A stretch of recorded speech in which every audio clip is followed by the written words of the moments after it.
Oh, yes, much more space. I'm thinking you guys.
Bonjour, Madame Freeland. Bonjour à tout le monde qui est avec nous ce matin. C'est un très grand honneur que vous nous faites aujourd'hui. Je rappelle à tout le monde que nous avons avec nous l'honorable Chrystia Freeland, qui est la vice-première ministre du Canada et la ministre des Finances. Permettez-moi d'abord de vous féliciter, Madame Freeland, publiquement pour votre nomination. C'est tout de même encore récent. Et je tiens à souligner que depuis le début de la pandémie, nous estimons, du point de vue de la base d'affaires de la région de Montréal, que le gouvernement du Canada a agi avec agilité. Votre ministère a mis en place des programmes très, très, très costauds en très peu de temps et ça a fait une différence. Donc, je tenais à le souligner publiquement. Madame Freeland, je voudrais simplement dévoiler à tout le monde que lorsque vous avez été nommé quelques jours après, vous nous avez contactés. J'imagine que vous avez contacté beaucoup de gens à travers le pays pour connaître un peu notre vision des enjeux en cette période de pandémie et de crise économique. Et je voulais simplement attirer l'attention sur, à travers tous les sujets que nous avons abordés, j'en avais abordé un avec vous en vous disant que du point de vue de la région métropolitaine, mais probablement que tout le Québec, l'enjeu du logement social et abordable était un enjeu important, qu'il y avait des chantiers prêts à partir, mais que nous n'avions toujours pas d'entente fédérale provinciale pour soutenir les investissements dans ce secteur. Et vous m'aviez dit, et je vais vous citer, M. Leblanc, je vous promets d'y travailler, mais permettez-moi de vous dire que je suis sceptique. 10 jours après, nous avions une entente fédérale provinciale. Madame la vice-première ministre, je voulais simplement illustrer à quel point vous pouvez avoir un impact puissant sur les dossiers quand vous les jugez prioritaires. Et donc, lorsque nous aurons l'occasion d'échanger, je suis convaincu que si vous vous engagez, ça veut dire que vous allez livrer. Merci beaucoup, encore une fois, pour cette réponse très rapide. Je vais vous céder la parole très rapidement. L'idée, c'est qu'on prenne connaissance de votre message. Mais je tiens à vous remercier d'avoir accepté aussi de répondre à des questions par la suite. C'est très important. Ça nous permettra d'aborder des sujets plus précisément. Donc, sans plus tarder, je vous cède la parole, mesdames et messieurs, la vice-première ministre du Canada et ministre des Finances du Canada, Mme Chrystia Freeland. OK. Merci beaucoup, Michel. Bonjour et merci tout le monde. Je remercie la Chambre de commerce de Montréal métropolitain de m'avoir invité à prendre la parole. Permettez-moi tout d'abord de vous dire ce dont je ne parlerai pas aujourd'hui. Je ne vous présenterai pas un bilan détaillé de toutes les mesures que notre gouvernement a prises jusqu'à maintenant pour lutter contre la pandémie de la COVID-19. Et je ne vous décrirai pas en détail nos plans économiques pour les prochains mois. Je ne ferai pas non plus de projections budgétaires pour les années à venir. Notre gouvernement s'est engagé à présenter des projections budgétaires cet automne et nous le ferons bientôt. J'ai plutôt l'intention de vous parler aujourd'hui des motifs économiques derrière notre réponse à cette pandémie mondiale et de la stratégie sur laquelle s'appuie notre plan d'une relance solide et durable en réponse à la récession liée au coronavirus. Depuis le printemps, nous avons été entraînés dans une tempête et forcés de naviguer en eau inconnue. La situation reste très difficile et continuera de l'être cet automne et cet hiver. Comme l'Europe et les États-Unis le font, nous luttons contre une deuxième vague agressive. Toutefois, notre gouvernement a un plan. Nous avons une boussole. Nous savons comment nous rendre à bon port et quoi faire lorsque nous y serons. Vous connaissez déjà l'essentiel de notre politique. Elle consiste à mettre en place toutes les mesures nécessaires afin de protéger la santé, les emplois et le niveau de vie des Canadiens et Canadiennes, de nous débarrasser de la COVID-19 aussi rapidement que possible et ensuite de favoriser l'établissement de l'économie la plus forte, la plus résiliente, la plus innovatrice, la plus compétitive à l'échelle mondiale et la plus inclusive possible. Nous avons mis en place des mesures vigoureuses pour aider les travailleurs et les entreprises du Canada, financer directement nos provinces et territoires, acheter des vaccins, d'équipements de protection individuelle et des technologies de dépistage, fournir des chambres d'hôtel à ceux et celles qui sont en quarantaine et embaucher du personnel pour la recherche des contacts. Et au printemps dernier, lorsque on en avait besoin, les femmes et les hommes des forces armées canadiennes sont intervenus au Québec pour s'occuper de nos aînés et les protéger. Nous faisons tout ce qu'il faut pour nous assurer que les Canadiens restent en santé, en sécurité et pour qu'ils soient en mesure de respecter leurs engagements financiers. Bien entendu, cette approche est parfaitement conforme aux valeurs de notre gouvernement. Nous croyons fermement en un Canada où nous prenons soin les uns des autres, particulièrement des plus vulnérables d'entre nous. Et je suis fière de dire que c'est ce que font les Canadiens, avec le soutien de notre gouvernement, d'une nation à l'autre. Je pense que vous êtes tous en mesure de constater que notre réponse correspond aux idéaux profonds de notre gouvernement.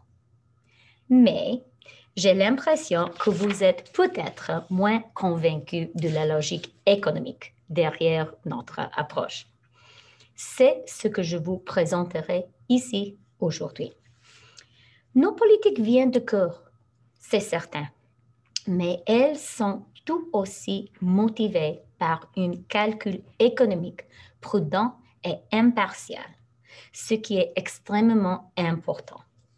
Parce qu'en vérité, nous traversons un moment particulier de l'histoire où faire ce qui est bien, se soutenir l'un les autres dans l'épreuve, correspond exactement à ce qu'il faut faire pour maintenir la force de notre économie pendant que le coronavirus ravage le monde.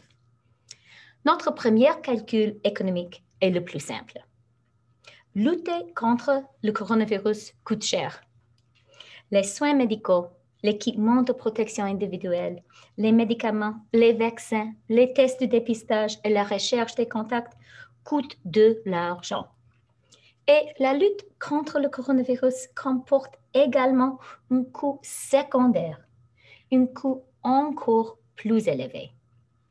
Nous avons appris au cours de cette pandémie qu'elle ne peut être ralentie et freinée qu'en limitant les contacts sociaux, ce qui signifie restreindre l'activité économique. Cela veut dire qu'il faut demander à ceux et celles qui sont malades ou qui ont des enfants malades de rester à la maison et de ne pas aller travailler. Cela veut dire qu'il faut demander aux restaurants de servir moins de personnes ou de fermer complètement leur salle à manger.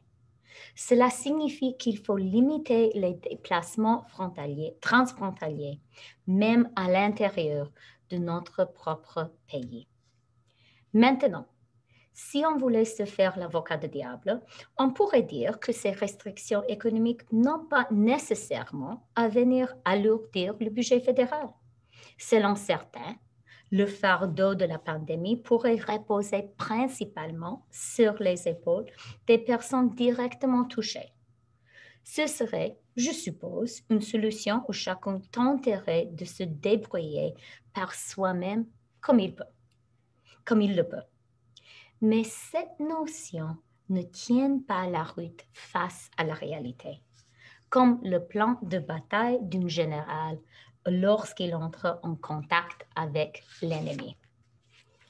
Concrètement, c'est simplement impossible, en plus d'être injuste, de demander aux travailleurs de rester chez eux ou aux entreprises de fermer leurs portes sans leur accorder le soutien financier dont ils ont besoin pour compenser leur perte de revenus. Les travailleurs et les entreprises refuseraient tout simplement de le faire, ce qui causerait une déchirure dans notre tissu social, comme cela s'est produit dans d'autres régions du monde, entraînant des conséquences mortelles. Par conséquent, nous avons apporté de l'aide à ceux qui en avaient besoin et nous continuerons de le faire. C'est l'approche la plus intelligente à adopter sur le plan économique. Et cela nous ramène au principe directeur de notre réponse à la pandémie. Notre économie pourra se rétablir complètement seulement lorsque nous aurons vaincu le virus. À cette fin, dans la Chambre des communes, nous allons bientôt commencer le processus législatif pour mettre en œuvre les nouveaux soutiens pour les entreprises que nous avons annoncés plus tôt ce mois-ci. La subvention salariale étendue, la nouvelle subvention pour le loyer qui est offerte directement aux locataires et le nouveau soutien pour les entreprises qui font face à un confinement et doivent fermer leurs portes ou gravement limiter leur travail en raison d'une ordonnance de santé publique. Nous demandons à tous les parlementaires de se joindre à nous pour adopter ces mesures essentielles. Le projet de loi qui mettait en œuvre les prestations de relance pour les travailleurs a eu l'appui unanime de la Chambre le 30 septembre dernier. J'espère que nous pouvons adopter la même approche pan-canadienne pour ces nouvelles mesures de soutien pour nos petites entreprises. So, in the House of Commons, we will soon begin the legislative process to implement our new support measures for businesses announced earlier this month. The wage subsidy extension, the new rent subsidy, which will be available directly to tenants, and lockdown support, which will be available to businesses forced to close their doors or meaningfully limit their work due to a public health order. We urge all parliamentarians to join us in approving these critical measures. We won unanimous support on September 30th for the legislation enacting new recovery benefits for workers. I really hope we can all take the same Team Canada approach with these essential support measures for our businesses. Cela m'amène au deuxième calcul qui sous-tend nos dépenses liées au coronavirus. Le voici. Face à cette pandémie mondiale, l'approche la plus judicieuse à adopter sur le plan macroéconomique consiste à aider les entreprises et les familles canadiennes à traverser cette période sans se ruiner. Nous voulons offrir à nos entreprises et aux familles un pont afin de permettre au plus grand nombre possible d'entre eux de passer à travers en restant viables et intacts. Comme je l'ai dit, c'est une approche humaine, mais c'est également l'approche la plus pragmatique. J'ai travaillé comme journaliste financière et rédactrice économique pendant plusieurs années. Et je peux vous dire que les chocs économiques et budgétaires auxquels nous faisons face en raison de la COVID-19 sont différentes de toutes les crises que j'ai couvertes pendant ma carrière dans les médias économiques à Londres, New York et Moscou. Celle-ci inclut la crise financière de 2008, la crise monétaire asiatique de 1997-1998 ou même la chute du communisme 10 ans plus tôt. La crise aujourd'hui est différente et elle ne découle pas d'un défaut de conception dans notre économie ou dans nos entreprises. Nous n'en sommes pas arrivés là par cupidité ou par l'imprudence. Ce n'est pas une correction du marché. Il s'agit d'un choc totalement exogène. Nos citoyens et nos entreprises souffrent sans que ce soit de leur faute. Il serait épouvantable qu'un gouvernement les abandonne à un moment comme celui-ci. Et ce serait non seulement cruel, mais une erreur économique parce que la rapidité et l'amplitude de notre relance éventuelle seront directement liées à notre capacité de limiter les blessures économiques causées par la récession liée au coronavirus. Si nous pouvons réduire au minimum les dommages économiques permanents, si nos entreprises sont en mesure de reprendre pleinement leurs activités dès la levée des restrictions, et si les familles canadiennes ont les moyens de dépenser pour obtenir les biens et services qu'elles voudront et dont elles auront besoin une fois le virus vaincu, notre relance se fera d'une manière plus rapide et sera plus solide.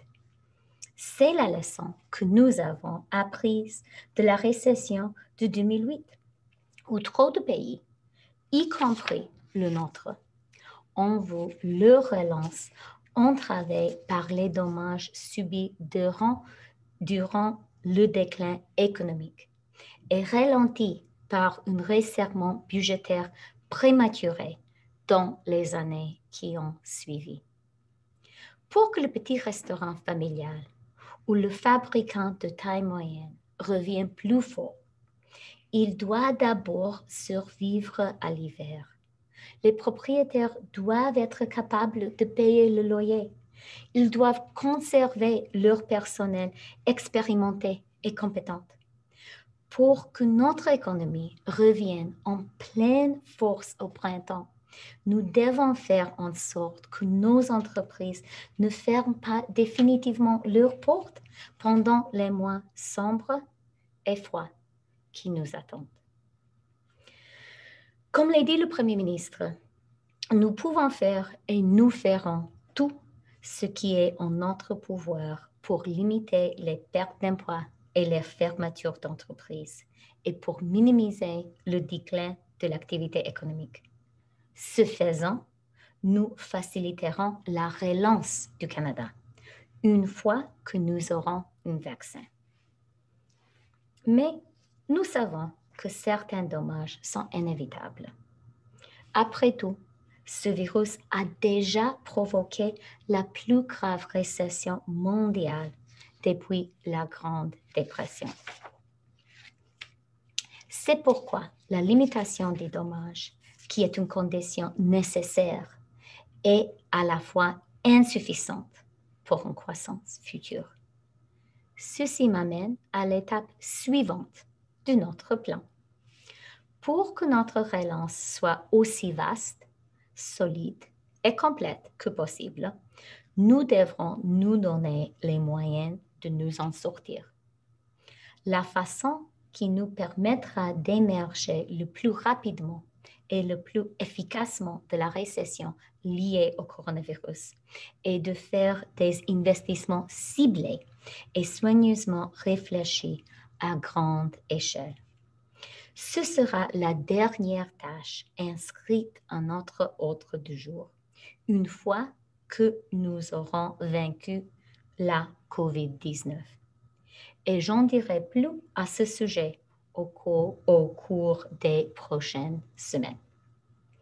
Ceci dit, dans une certaine mesure, il n'y a pas de controverse dans le raisonnement que je vous ai présenté ici. Nous sommes Canadiens. Nous savons que les dépenses gouvernementales dans les soins de santé sont efficaces. Personne d'entre nous ne considère comme juste ou acceptable de voir une travailleuse qui a perdu son emploi à cause de la COVID-19 se retrouver incapable de nourrir ses enfants, de payer ses factures ou de garder sa maison. Nous voulons tous que nos chers cafés locaux restent en affaires, même si la pandémie gruge leurs marges qui étaient déjà minces. Et connaissant les répercussions à long terme de la grande récession, nous comprenons que des mesures de stimulation vigoureuses de la part du gouvernement fédéral sont essentielles pour nous sortir d'un grave ralentissement. La situation est pire qu'en 2008. C'est logique de penser qu'il faut investir plus et non pas moins. Par conséquent, les préoccupations face aux dépenses liées à la pandémie ne portent pas sur nos objectifs ou nos intentions. Elles portent sur notre capacité. Les Canadiens sont prudents quand il est question de finances du pays.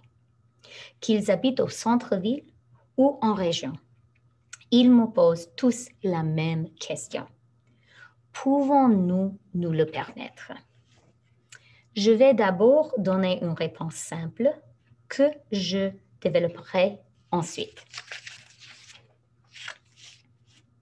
La réponse simple est oui, nous le pouvons. Permettez-moi de vous dire pourquoi. D'abord, nous sommes entrés dans la crise avec les moyens financiers dont nous avions besoin pour réaliser notre plan. C'est un fait et non une opinion. Quand la COVID-19 nous a frappés, le Canada avait le plus faible ratio de la dette nette nationale au PIB parmi les pays du G7. Aujourd'hui, même après la plus forte explosion de dépenses d'urgence depuis la Seconde Guerre mondiale, le Canada devrait conserver le plus faible ratio de la dette nationale au PIB du G7.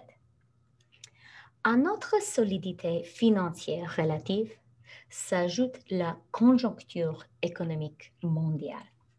Les taux d'intérêt ont rarement été aussi bas, en particulier pour des piliers économiques comme le Canada. Malgré nos dépenses sans précédent pour lutter contre le coronavirus, les frais d'intérêt qui incombent au Canada en ce moment n'ont jamais été aussi bas en 100 ans en proportion du PIB. Vous avez bien compris.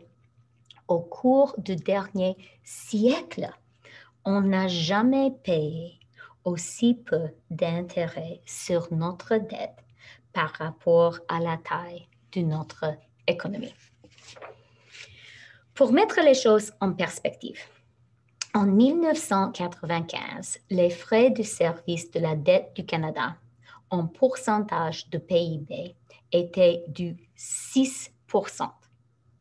Aujourd'hui, même si nous avons fait des dépenses sans précédent pour combattre la pandémie ces derniers mois, les frais devraient atteindre 0,9% du PIB. Et nous allons conserver ces faibles coûts car nous allons placer une plus grande dette dans des instruments à long terme qui seront assortis de ces taux qui n'ont jamais été aussi bas. Cela dit, les Canadiens et Canadiennes d'un certain âge, et j'admets en faire partie, craignent souvent l'endettement de leur gouvernement. Rappelons-nous le choc financier des années 90, quand le Canada était au bord de l'insolvabilité. Et ceux pour qui le souvenir des réalisations du Palmartin et Jean Chrétien Escher se rappelleront comment les Canadiens, avec un sens du sacrifice et un courage exceptionnel, se sont sortis du gouffre de la dette et ont constitué l'arsenal budgétaire qui nous est tant utile aujourd'hui. C'est toute une génération du Canadien qui a tiré des leçons de ses craintes et de ses victoires. Cependant, la conjoncture économique mondiale n'est pas du tout la même. En fait, aucun des facteurs qui ont mené à la crise financière des années 90 ne tient aujourd'hui. Je vous le répète, aucun. Il est vrai que les taux d'intérêt ont facilement dépassé le taux de croissance économique dans les années 80 et 90. Mais, comme l'a affirmé l'ancien économiste en chef du Fonds monétaire international, Olivier Blanchard, dans un article en 2019, il semblerait que ces deux décennies soient des anomalies. Au cours de 80 dernières années, à l'exception des années 80 et 90, la tendance a été la même que celle dont nous sommes témoins aujourd'hui, où le taux de croissance dépasse les taux d'intérêt. Dans un monde industrialisé où la population est vieillissante et où il y a une tendance à la stagnation séculaire, la déflation et la croissance inférieure à la normale pourraient représenter des risques plus importants que la double menace de l'inflation et de la spirale d'endettement que M. Chrétien et M. Martin ont réussi à vaincre les années 90. En conséquence, nous vivons aujourd'hui dans un monde où les risques de l'inaction financière pèsent plus lourd que les risques associés à l'action. Il est plus dangereux et il pourrait être plus coûteux d'en faire trop peu que d'en faire trop. Ce n'est pas une opinion personnelle, c'est un consensus, notamment parmi les grandes banques canadiennes. Dans un document paru le mois dernier, le groupe Marché des capitaux de la CIBC a affirmé que, et je cite, les gouvernements devraient profiter des taux d'intérêt extrêmement faibles pour accroître leurs emprunts et leurs dépenses afin d'échapper aux foudres de la COVID. Il poursuit en affirmant que, je cite, l'endettement massif est moins à craindre si, comme nous nous y attendons, les taux d'intérêt ne reviennent pas au niveau des années 80 ou 90. Mais même en prononçant ces mots, je ressens ici une certaine malaise typiquement canadien. Après tout, nous sommes les fiers héritiers d'une société bâtie sur les idéaux de paix, d'ordre et du bon gouvernement. Et les changements révolutionnaires sont moins à notre goût. La prudence est une vertu tout à fait canadienne. Nous pourrions dire que la rigueur budgétaire a pour objectif de nous préparer aux jours plus sombres. Et je pense que nous sommes tous d'accord pour dire que nous vivons des jours très sombres en ce moment. Lorsque nous sommes dans une telle obscurité et que nous avons les moyens de nous acheter des ampoules, ce n'est pas seulement imprudent de ne pas le faire, c'est absurde.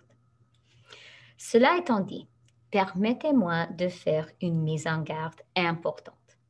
Oui, je suis favorable à une vaste politique budgétaire pour combattre la COVID-19 et ressortir plus forte de la récession liée au coronavirus. Cependant, je ne suis pas de ceux qui pensent que le Canada devrait courtiser la théorie monétaire moderne, selon laquelle les déficits ont peu d'importance pour les gouvernements qui émettent des titres de créance dans leur propre devise. Il n'y a pas de chèque en blanc, ni rien de gratuit. La vaste approche que nous adoptons sur le plan budgétaire pour lutter contre le coronavirus ne s'entendra pas à l'infini. Elle a ses limites et elle sera mise en place temporairement. Un gouvernement sensé et prudent, deux objectifs que j'accolerai aussi à notre politique, s'impose des limites au lieu d'attendre que les forces extérieures brutales des marchés de capitaux internationaux s'en chargent. J'en aurai plus à dire bientôt sur les règles et les limites budgétaires qui encadreront notre travail. Aujourd'hui, je me contenterai de dire ceci. Nous avons l'obligation morale, mais aussi, comme je l'ai déjà expliqué, une obligation économique de lutter contre le coronavirus de toutes nos forces et d'offrir à nos citoyens et à nos entreprises les moyens de traverser la pandémie. Alors que nous luttons contre ce virus, nous devrons réaliser des investissements significatifs pour émerger de la récession liée au coronavirus et veiller à ce que notre économie revienne en pleine force, encore plus vigoureuse qu'avant. Pour ce faire, nous devrons établir les fondements d'une économie verte, d'une économie innovatrice et d'une économie juste qui assure du bon emploi à l'ensemble des Canadiens et des Canadiennes. Nous devrons nous assurer que la relance soit durable, robuste et équitable. Et par la suite, nous reprendrons la méthode canadienne d'avant la pandémie, celle qui a subi l'épreuve de temps et qui comprend des garde-fous et des cibles budgétaires. Parce que c'est grâce à cette méthode que nous avons été en si bonne posture pour relever ce défi toute une génération.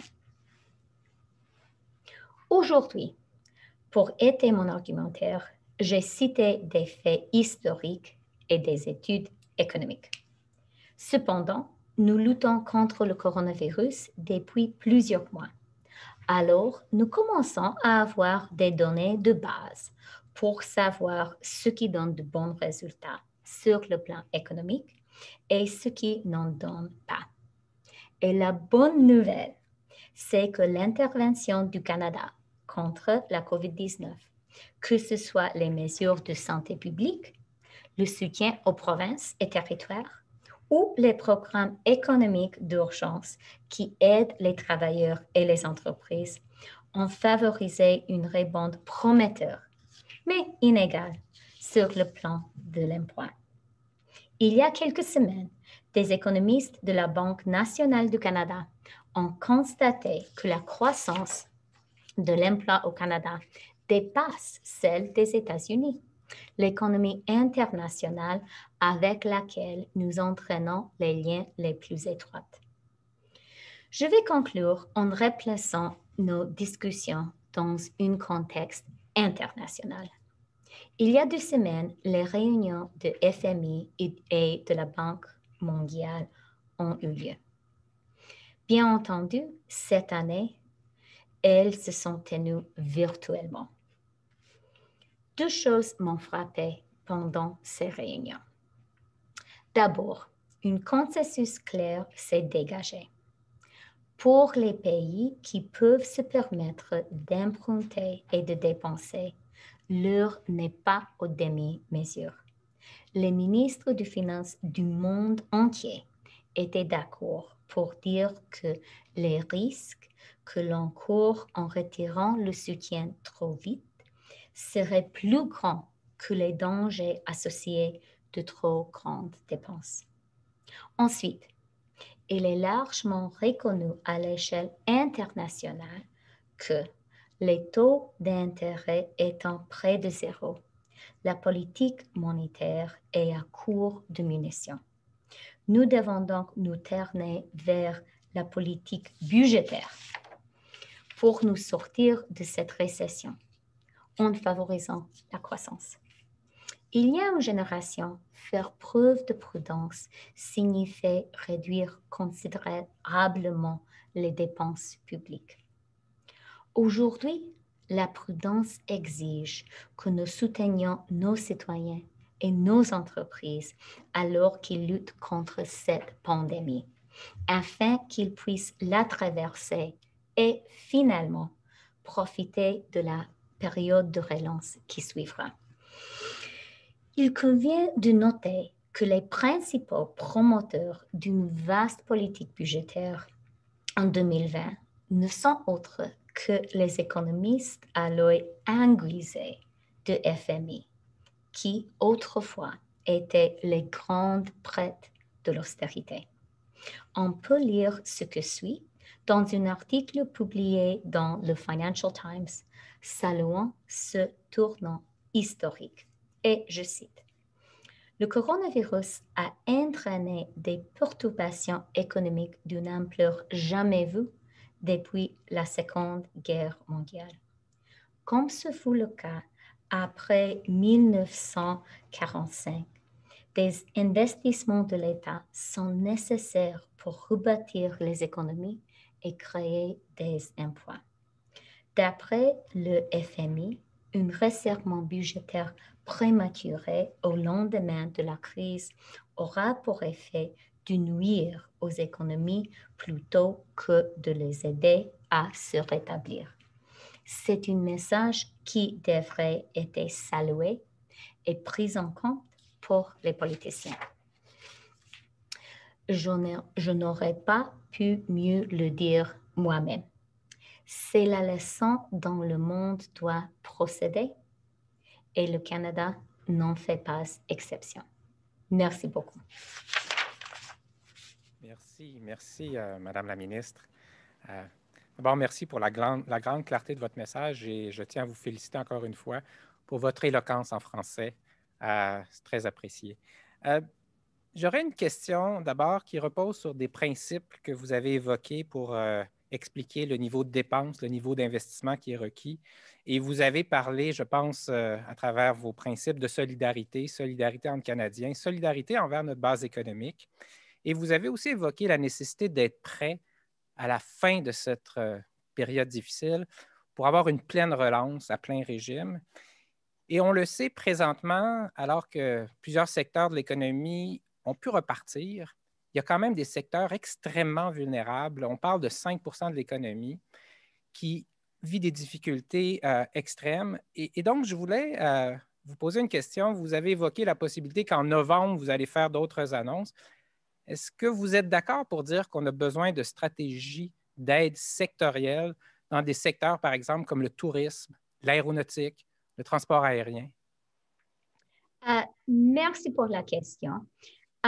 Et je voudrais commencer en souligner, comme Michel vous avait dit, je pense qu'on doit penser de deux étapes.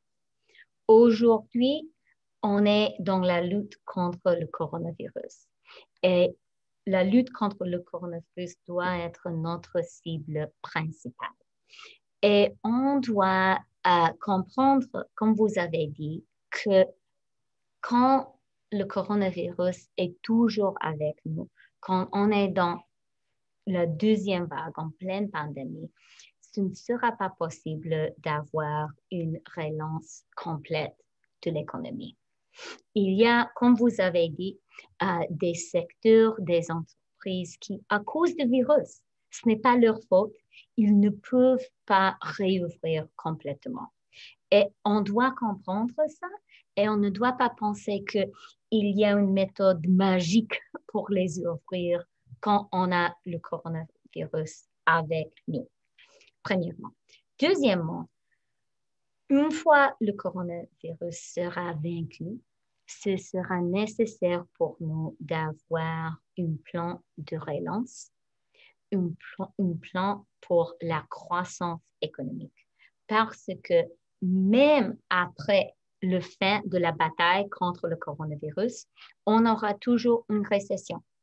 Et ce sera nécessaire d'avoir un plan bien ciblé, un plan d'investissement pour la croissance.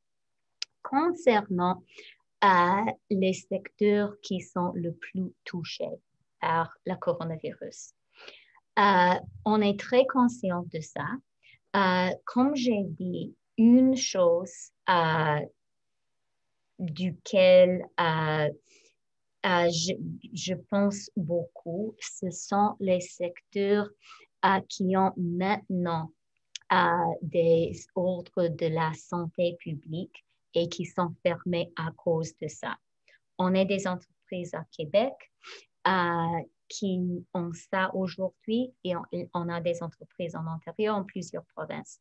Et pour cette raison, comme j'ai dit, je vais présenter la législation pour donner encore plus d'aide ciblée aux 16 entreprises qui ont des ordres à fermeture à cause de la santé. Mais, et je suis d'accord avec vous, il y a aussi des autres secteurs qui sont plus touchés par le coronavirus, qui sont par exemple touchés par la réalité de nos mesures de quarantaine, de nos mesures à nos frontières. Et comme on a dit pendant le discours de Trône, on sera là pour toutes les entreprises du Canada, on sera là surtout les Canadiens et Canadiennes. Je ne vais pas donner plus de détails, mais on travaille sur ça. Merci, Madame la ministre. Je vais aller un petit peu plus loin sur le sujet. Je parlais d'aide sectorielle pour des secteurs qui sont vraiment touchés. On peut penser évidemment au secteur hôtelier, le tourisme, mais je vous amènerai sur la dynamique des centres-villes, des grandes villes canadiennes. J'ai demandé à ce que les gouvernements considèrent les centres-villes comme des secteurs économiques à part entière. De la dynamique au centre-ville de Montréal, c'est qu'on commence à avoir du placardage de commerce. Jusqu'ici, ils étaient fermés, mais là, ils ferment définitivement, ils placardent. J'imagine qu'on voit ça à travers le pays. Êtes-vous d'accord qu'on devrait avoir une stratégie possiblement plus ciblée vers les dynamiques dans les grands centres-villes canadiens?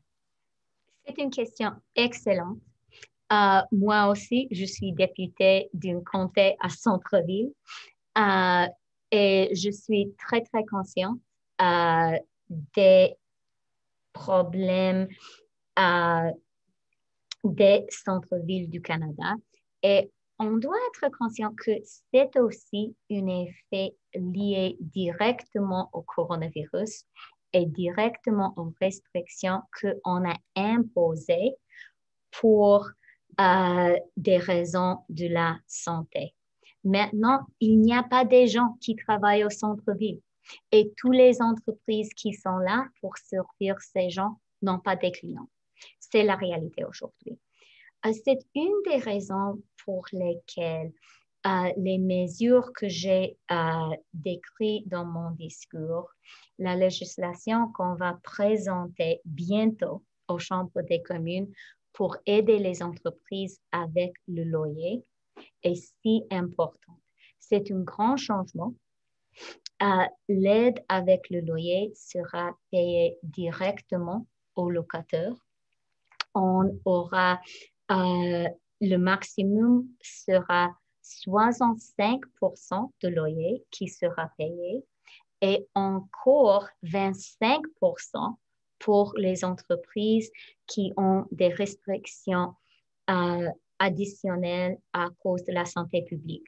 Ça veut dire que si on réussira à avoir une vote positive pour notre législation, 90% du loyer pour les entreprises qui ont ces restrictions particulières sera couvert par le fédéral. Je pense que ce sera une grande aide, une aide importante, une aide extrêmement importante pour les centres-villes de notre pays. Et c'est la raison pour laquelle je vais très bientôt présenter la législation. Et je veux vraiment dire, si je peux, je pense qu'il y a bien sûr des questions autour desquelles on peut avoir un débat partisan. Absolument, nous sommes une démocratie, nous ne devons pas être tout d'accord sur tous. Mais en ce qui concerne l'aide pour les Canadiens et Canadiennes, l'aide pour nos entreprises, pendant qu'on a une pandémie, j'espère que vraiment ce sera possible de trouver l'appui et j'espère l'appui unanime dans la Chambre des commerces de communes. Merci, merci Madame la ministre. Merci pour ce début de solution. Ce sera apprécié, j'en suis certain. J'aimerais vous amener sur un autre sujet. On a évoqué le passé, l'histoire. Durant la Grande Dépression aux États-Unis, on a construit la Hoover Dam. Ici, à Montréal, durant cette Grande Dépression, on s'est doté d'un jardin botanique qui fait la fierté de la ville. On est dans une situation qui devrait nous amener à considérer investir massivement dans des grands projets. On peut penser à un train à haute fréquence sur le corridor Québec-Windsor. On peut penser à des travaux d'infrastructure dans nos aéroports canadiens. Ici même à Dorval-Trudeau, il y a des projets. Est-ce que vous êtes prêt à, je dirais, aligner toutes les institutions fédérales, incluant la Banque d'infrastructure du Canada, pour qu'on puisse démarrer et bien financer ces projets-là très rapidement, parce que ça va nous préparer pour la relance et pour les positions que vous évoquiez, être concurrentielles, être fort sur la place internationale? La réponse simple est oui. Parfait. Alors, si vous voulez, je peux expliquer un peu plus. Mais vous avez complètement raison. Et parler de la Grande Dépression est absolument correct parce qu'on est vraiment aujourd'hui dans une récession très, très grave. Et pour sortir de la récession, pour avoir une relance robuste, des projets d'investissement du gouvernement fédéral seront essentiels. Ces projets doivent être ciblés, ils doivent être, on doit avoir une stratégie qui vraiment est bien organisée pour nous aider à créer la relance la plus forte, la plus robuste possible. Et on doit maintenant commencer à préparer ce plan. On peut faire quelque chose maintenant, mais je pense qu'on doit avoir en tête que le relance robuste commencera quand on aura un vaccin, quand ce sera possible de vraiment réouvrir complètement l'économie. Et Merci. j'espère que ce sera possible de travailler avec la Chambre de commerce du Montréal métropolitain pour créer ce plan. Merci, merci. Je vais vous prendre encore une petite ou deux petites questions. Un sujet qui vous est cher, vous avez négocié avec les États-Unis l'accord de libre-échange. Je me souviens que vous aviez dit que ça n'avait pas été facile. Une conclusion que ça nous révélait, c'est comment on devrait chercher à renforcer le marché intérieur canadien. On a encore des entreprises au Canada qui cherchent à aller à l'international avant même de savoir si ailleurs au pays, il y aurait des besoins. Est-ce qu'on pourrait envisager profiter de cette volonté des Canadiens d'acheter local, de regarder ce qu'on peut s'offrir nous-mêmes pour avoir une grande offensive budgétaire pour renforcer le commerce intérieur canadien?